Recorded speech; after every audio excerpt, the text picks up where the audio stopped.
राज्यस्तरीय पोवाडा गायन स्पर्धेसाठी महात्मा गांधी विद्यालयाचे विद्यार्थी सादर करत आहेत पोवाडा गायन। हा पोवाडा भगवान बिरसा मुंडा यांच्या जीवनपटावर आधारित आहे।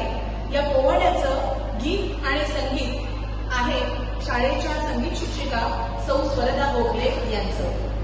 भगवान बिरसा मुंडा यांच्या जयंतीला 150 वर्ष पूर्ण होत आहे। त्या निमित्ताने या पोवाड्याचं गायन आणि सादरीकरण विद्यार्थी करत आहेत। भगवान बिरसा मुंडा हे थोर स्वातंत्र्य सैनिक, आदिवासी बांधवांचे लोकनायक आणि थोर समाजसुधारक होते। त्यांचं कार्य या पोवाड्यातून आपण जाणून घेऊ। जल, जंगल आणि जमीन वाचवण्यासाठीचा त्यांचा हा लढा आपण ऐकूया या पोवाड्यात।